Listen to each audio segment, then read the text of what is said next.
Drug overdoses or drug poisonings are now the leading cause of accidental death in our state. Across the United States, they are the second leading cause of accidental death. In Ohio, they are the leading one for the last 2 years. More people die in Ohio from drug overdose than from motor vehicle accidents. Unbelievable.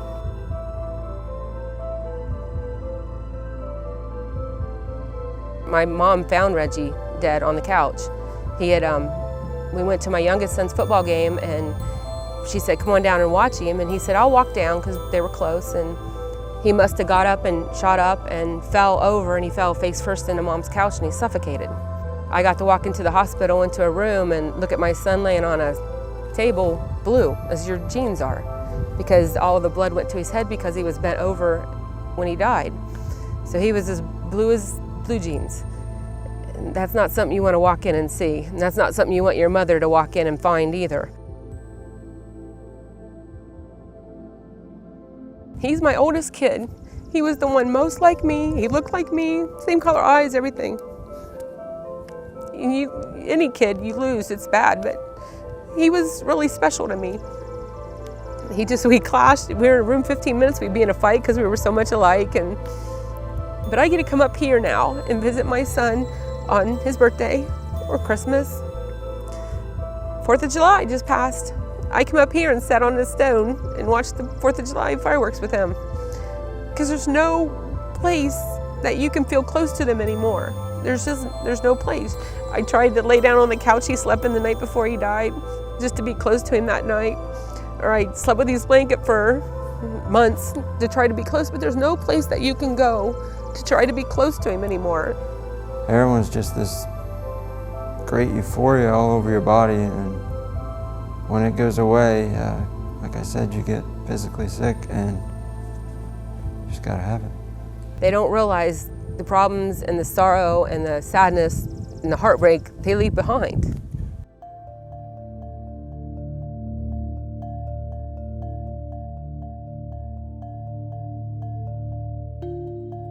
It is a significant problem. We're seeing many, many little ones born to drug-using moms. The babies are addicted. Most of the babies we end up transferring to Columbus because the addiction is so significant that they have to be sent to Children's. And up there, they're then placed on IV drip narcotics and eventually weaned to IV methadone, and they'd eventually off onto methadone therapy. And it's a long, drawn-out affair, 6 weeks, 8 weeks, 3 months, so that they'll remain in the hospital. A perfect example, in the last week, we have had 4 babies born who tested positive for heroin. So their mothers were using heroin right up until the moment they delivered.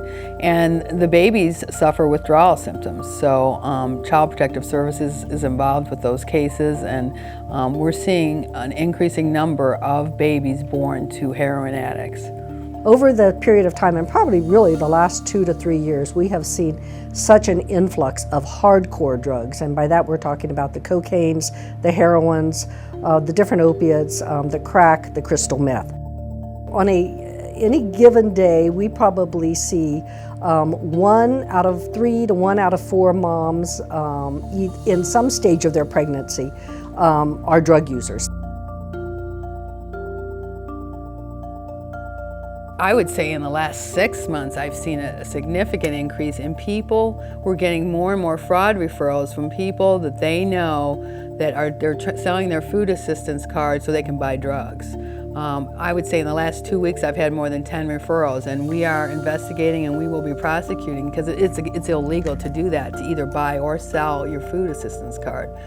So people who are addicted or abusing illegal drugs are, in exchange for their food, they're giving their food assistance card. They may have $200 on it and they're selling it for $25 so they can purchase drugs.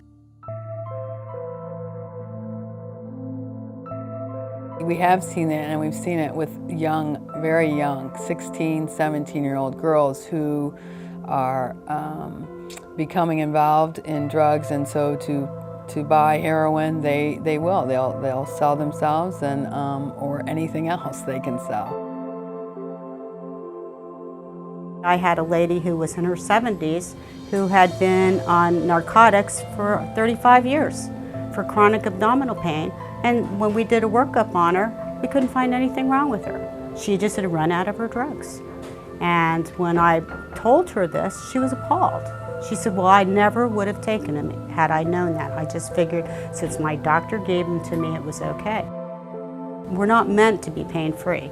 It's a protective mechanism, and when you overprescribe pain medication, you're taking that protection away.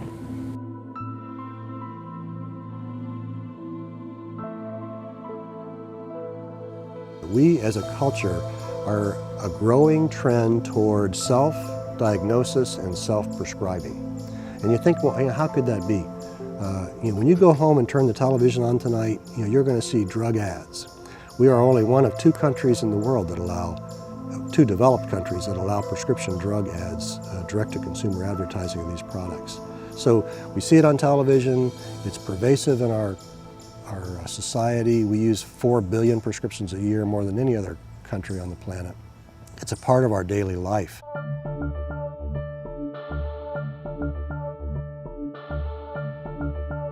With the increase of prescription opiates that we've seen in the last 15 years or so, we're now seeing more and more people becoming opiate dependent.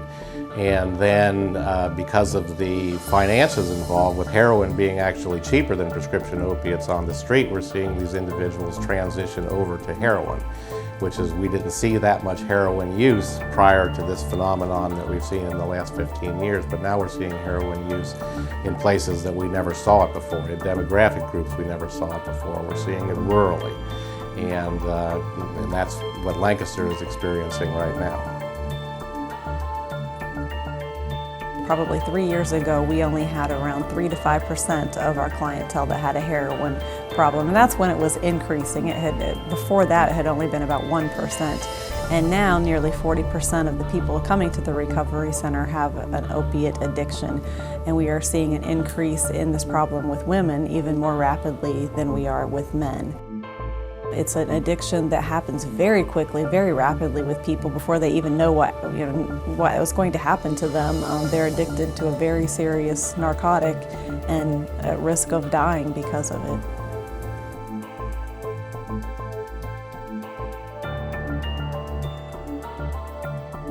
Suboxone is an opiate. It is, however, a unique opiate from the standpoint of the fact that when it locks onto the receptor, it only stimulates the receptor partially. And so, but it is locked on in such a manner that it is very difficult to displace from the receptor. And so you have a receptor, opiate receptor, that is no longer available to other chemicals. It's partially stimulated, and this is what helps the opiate addict to have relief from their cravings and the other symptoms of opiate withdrawal. But while you're on the Suboxone, you cannot use opiates for other purposes, and because they are incapable of displacing the Suboxone molecule from the opiate receptor.